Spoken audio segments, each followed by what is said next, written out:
I just wanted to share a little instructional video about how to put together a process portfolio, or at least part of a process portfolio. It is a really difficult thing, and you can see that you're split over 5 different criteria. It's helpful to look at the rubric as you work, of course, and especially to read the higher achievement levels down the bottom of this rubric that you see on the screen. Now, it doesn't necessarily work in a linear order. So, for example, often you'll begin with a communication of ideas and intentions. So, for example, to achieve a 5 or 6, the portfolio clearly articulates how initial ideas and intentions have been formed and developed.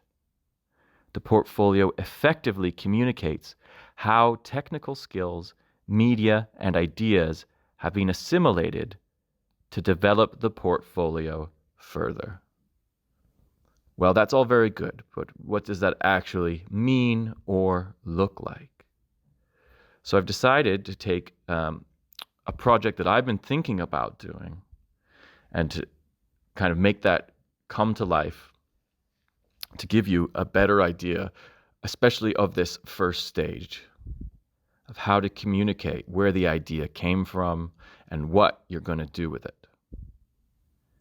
So here you can see that there's these kind of cut colored papers. Now I see these in the studio all the time, and I find them kind of interesting because a lot of our younger students just cut from the outside in, and I always see these colorful positive and negative spaces, and I also see them kind of stacked on top of each other in the room.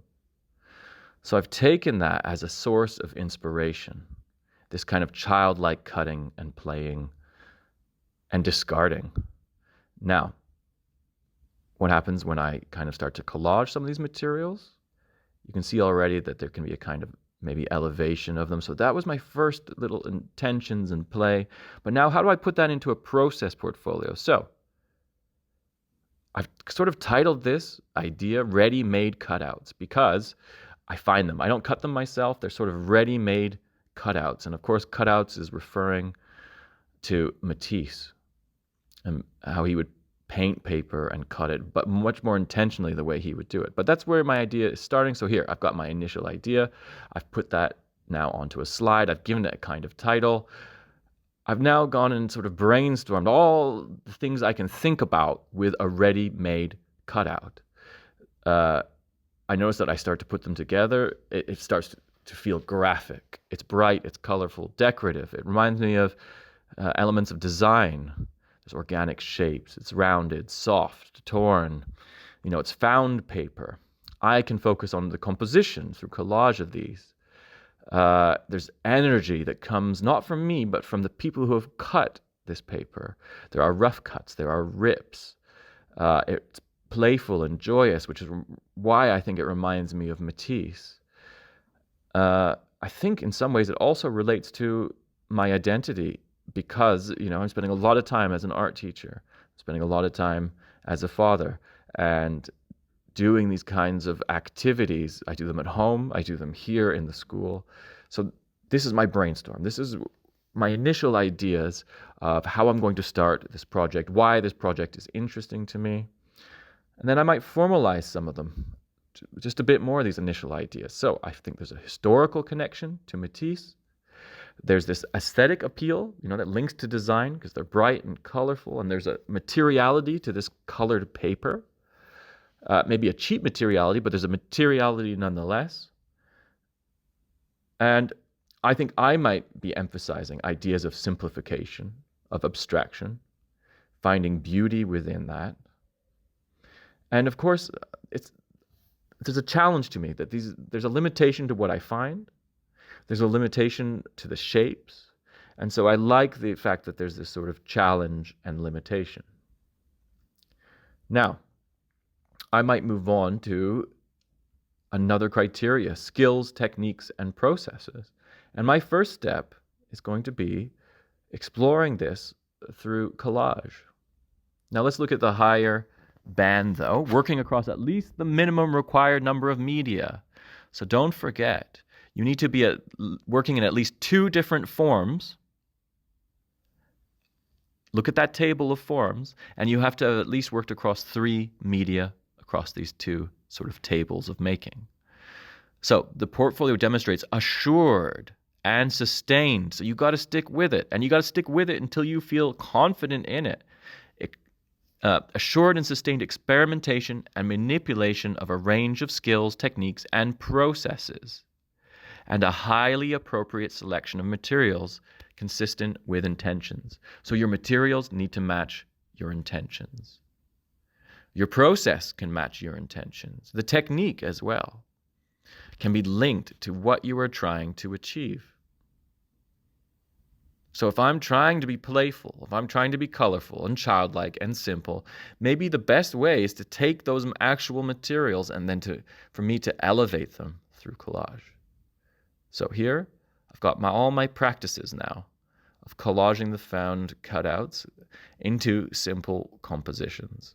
And I'm simply moving them around and recording them and trying to see what I can do with them in regards to my intentions, to my historical connection, to this idea of bright colors, aesthetic appeal, simplification, abstraction, and the limitation of finding these materials.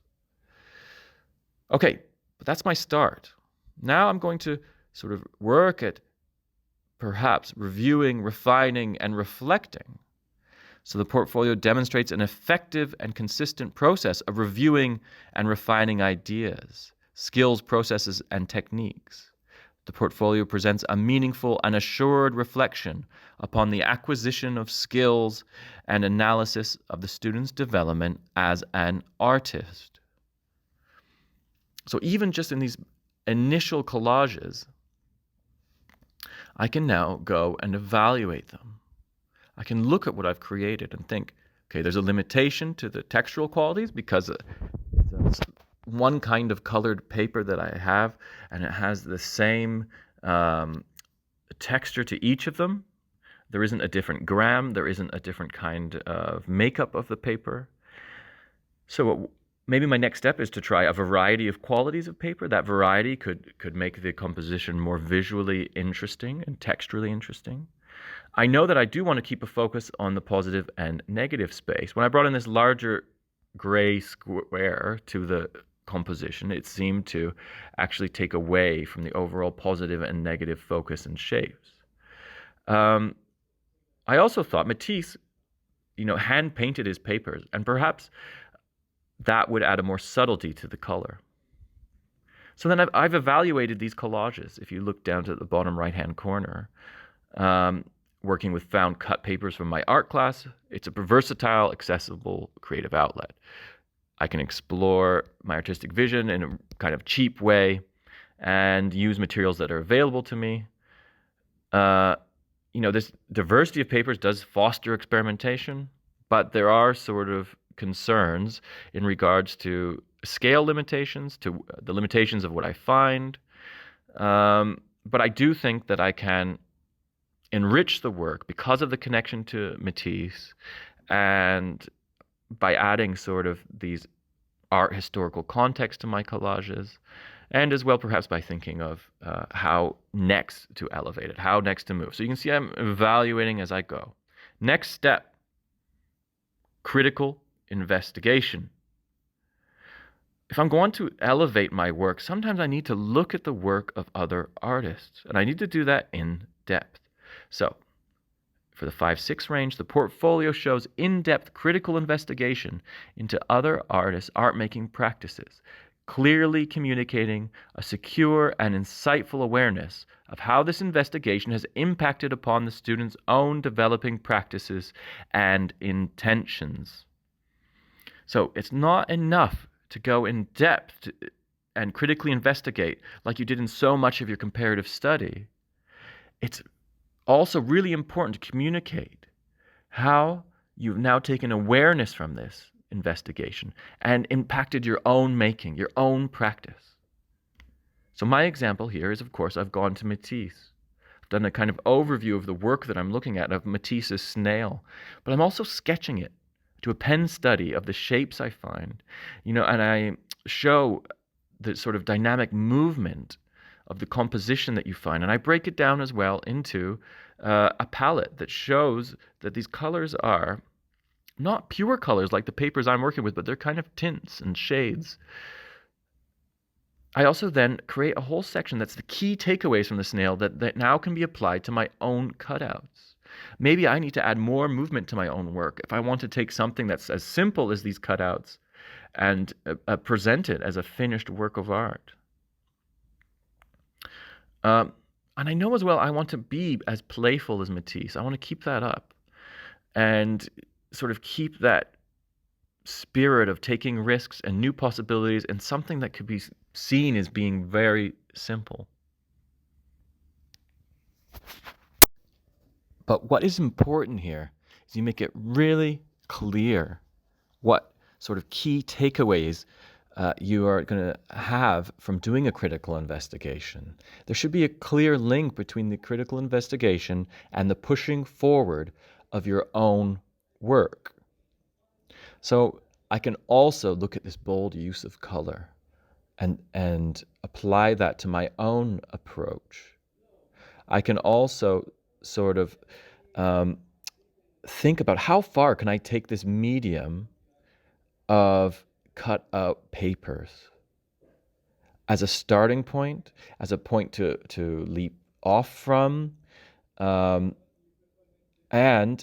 how simplified can I go with the forms? Complex forms into simplified abstract shapes? Can I really make the viewer sort of focus on these beautiful childlike qualities of these original paper cutouts that I'm finding? So it's really important that you go in depth in your study and that you clearly make a link and that you're dynamic, that you're doing pen studies, that you're working like the artist, and that you're really learning not just through text, but through actually trying out the way that the artist has worked.